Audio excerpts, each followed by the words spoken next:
Okay, so in this tutorial we're going to look at mainly focus on animating text in After Effects, but we're also going to look at how you can import assets in from Illustrator and also image JPEGs in and use those as assets in your, so we're going to create a title sequence animation. Okay, so the first thing you need to do is open up Illustrator, and you'll see that I've provided some elements, graphic elements here that you can use, or you can create some new ones, or you can manipulate these. But you'll see that the dimensions of the document are the same as the dimensions of the document in After Effects. So 1080 by 1920. And then that's the kind of the widescreen ratio.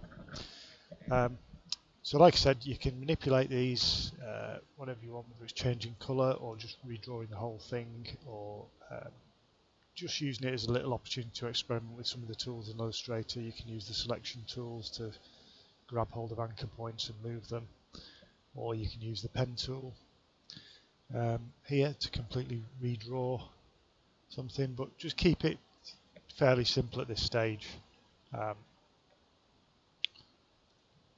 Okay.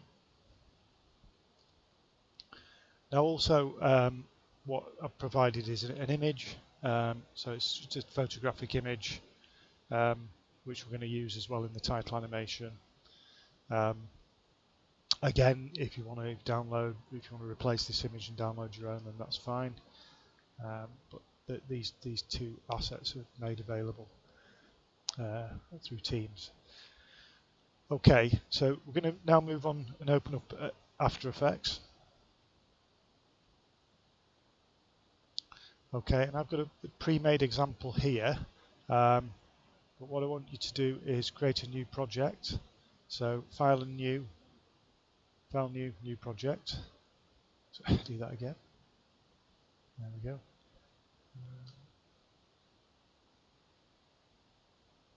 Okay, we'll give it a name. So we'll call it title sequence text.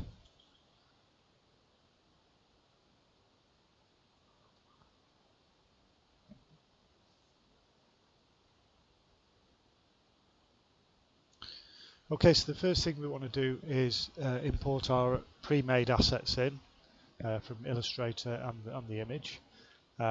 So File, Import, Import File, navigate to the assets. Now the important point with the asset from Illustrator actually as well is that it's on two layers. Alright, now we want to preserve those two layers. So to do that, when you select Import, it will say, do you want to merge the layers? We don't want to merge them, we want to choose the layers. So we'll start with layer 1, so you click on the drop down, select layer 1. So that comes in, so you'll see here those two white bands come in as one layer. And then if we go File and Import again, and now select the graphic again, and this time choose layer again and select layer 2 this time, and that will bring the trees, the graphic trees in on a separate layer, so we can preserve the layers. That's important. So we've got those. Now for the image, so again set exactly the same process, File, Import, File, navigate to the image. Okay, and you can see the little preview of the image there. Save again.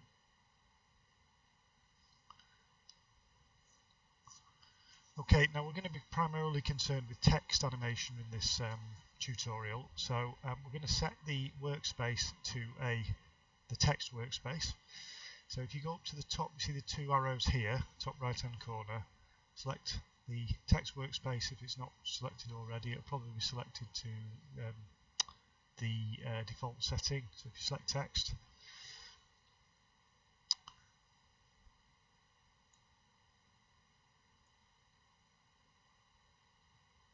alright, so we've got our elements in the project, we've created the project, but we now want to use these to create a composition. Okay, So you can see the new composition button here, so if we click on that, now you see the composition settings, and you see I mentioned 1920 by 1080. Those are the dimensions that we used in Illustrator, so it's important that we match those dimensions in After Effects. You can select, if it's not already selected from the drop down here, it's HDTV 1080, and we're going for 24 frames. Okay, so that's fine, we don't need to change anything else, so we'll OK that.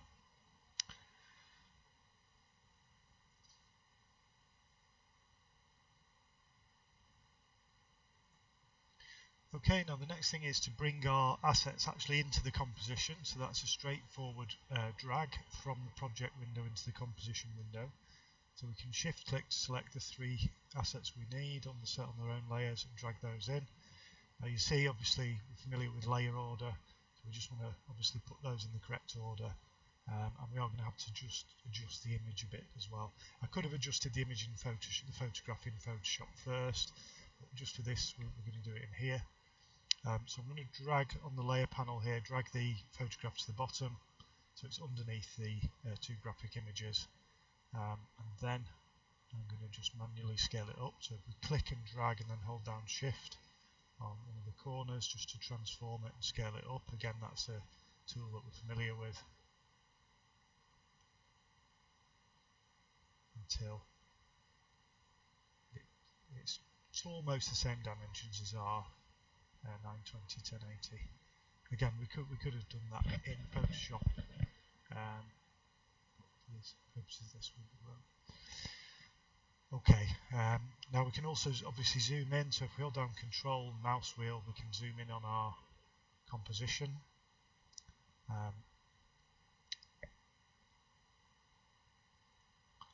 Okay. Now to fit our composition in the window so we can see the whole thing, if you just go down to the bottom left of the composition window here, and you can select fit, and that will fit it and snap it into the window. Okay, so the next thing we want to do is add a text layer. We want to add our text and animate it. So if you go to the text tool, which is you've got the menu at the top left here, select the text tool, click on the composition window, and type out our first piece of text. So it is a place mystery.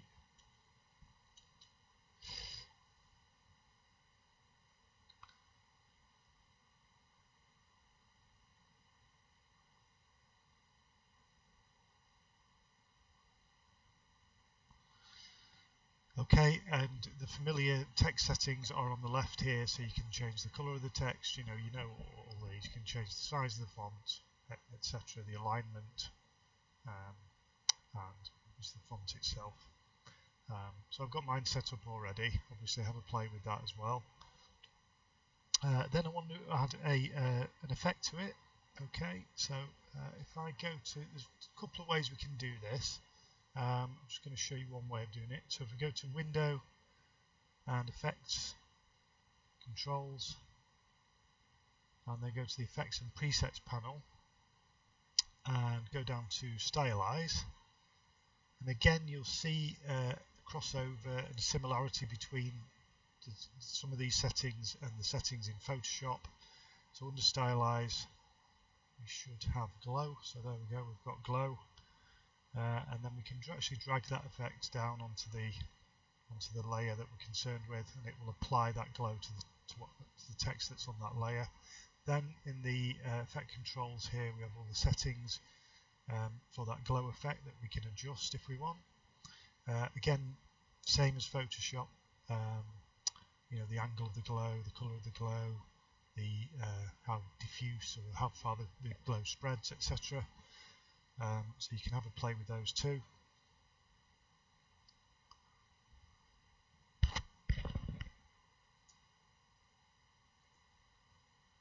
Okay, now obviously when you're dealing with elements like this, layout is and alignment is important. You can turn on various tools to help with that. So if you go to View, Show Grid, you show rulers, and obviously you can zoom in, and then you can use the grid and rulers to help you align the various elements of your composition. So I'm going to just do this, line that up. Okay, so that's our first piece of text. The next piece of text is the other part of the title. So I'm separating these out because we're going to animate these blocks of text, sections of text separately. So again, if we go back to the type tool and type in the next part of the title, which is the Enchanted Forest. Okay, and again we can bring that up and you'll see that it automatically creates a new layer for it.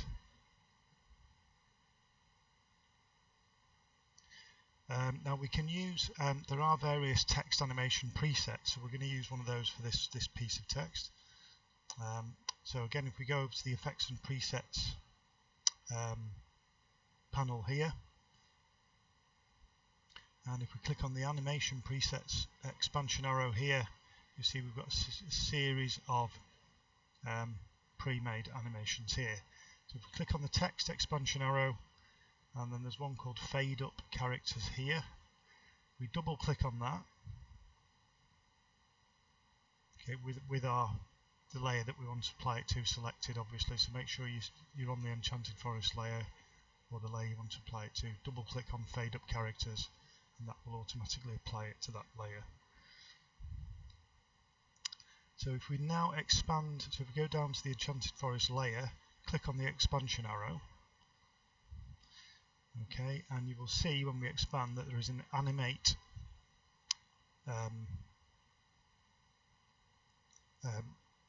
setting there on this text layer. If we expand the text layer, you will see that there is an animator 1. So this is something really to get used to with After Effects. There are lots of layers. It means that there's lots of, it's lots of functions. You do have to get used to dealing with lots of nested options and settings within each layer.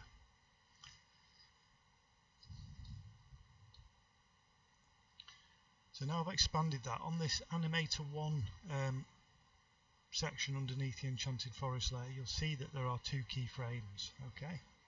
Now if I just scrub the needle, you'll see that that's now animated that word so it appears, fades in. Yeah.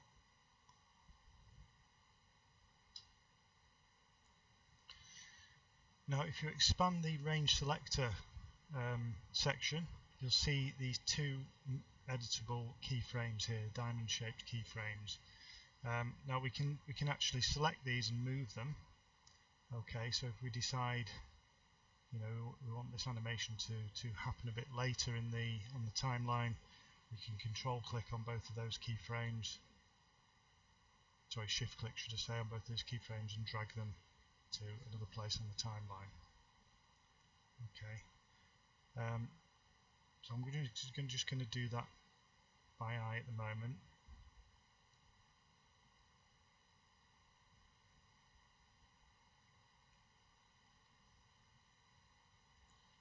Now another useful little shortcut is using the J and K keys. Now if you press K, just click inside the composition window.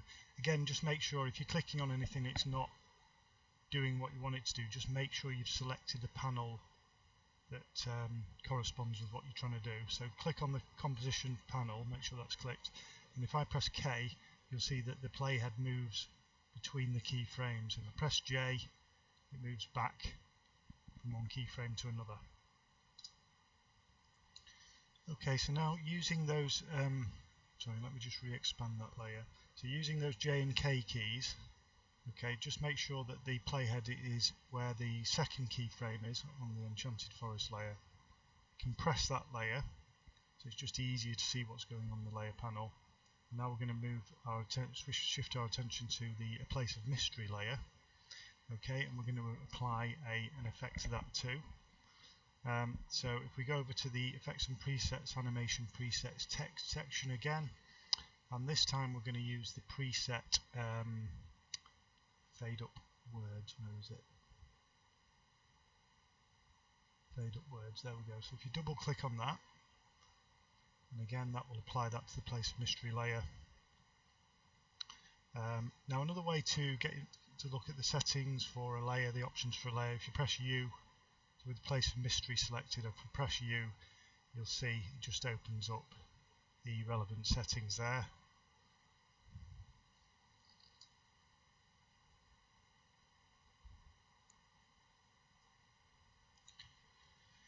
Okay, now you'll see that there are two keyframes automatically applied there. Now if I scrub the needle between them, you'll see that it goes from obviously text invisible to visible, and you'll see if you just look to the left to the layer panel, you see where it says start and there's a percentage, so it's going from 0 to 100%. Okay, now that's something that's a feature of the range selector that we're going to look at a bit more for the next part.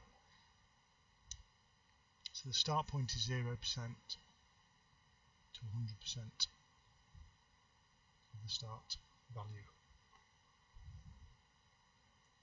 Now if we scrub the needle, just have a look at our animation so far, you'll see that the enchanted forest is appearing a letter at a time, fading in a letter at a time, and the place of mystery is fading in a word at a time. So those are the difference between those two presets, and obviously we put the glow on the place of mystery as well. Okay, so we're going to animate our final layer of text. So again, selecting the text tool, type in welcome to,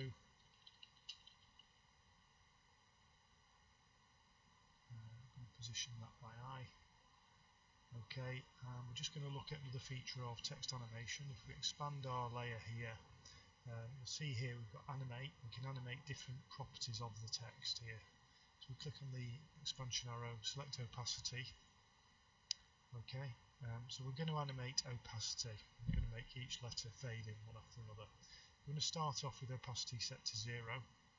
I'm also going to expand the range selector here, okay, which we can use to precisely control this opacity animation. If I click on the timer here, type in 100, that takes the playhead to 1 second. Click on the start stopwatch, okay, and just make sure that's set to 0%, which it should be automatically. Now go to the timer, type in 200 to take the playhead to 2 seconds, and now if I click on, so again just next to the start parameter here, click on the keyframe icon here, that will insert a second keyframe, and we will now change that start setting at the second keyframe to 100%, which will make our text visible, so it will turn the opacity to 100%. So if I scrub the needle back here, you'll see that the text is fading in one letter at a time. The opacity is increasing one letter at a time over the period of 1 second there. Okay. Alright, so just a little introduction to how the range selector works there.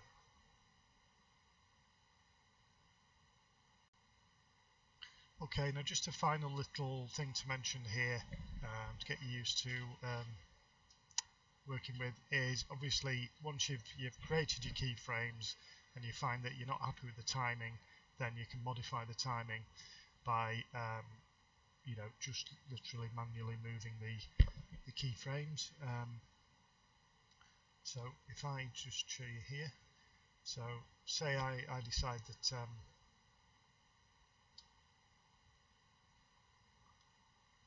I want a bit more of a gap between welcome to appearing and the enchanted forest appearing, so I can go into the enchanted forest layer,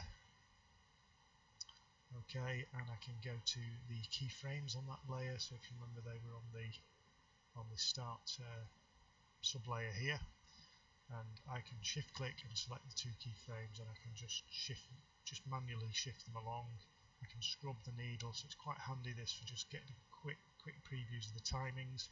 So I'm happy with welcome to, that appears for a period, and then there's a pause, then enchanted forest appears, and then I want a bit of a pause before a place of mystery appears. So again, I can go to the place of mystery layer now, expand that, and again holding down shift I can just drag that further down the timeline. So we've got that, and then we've got a bit of a pause before a place of mystery appears. Okay, and then obviously you can scrub back to 0, press spacebar, and you can watch your preview.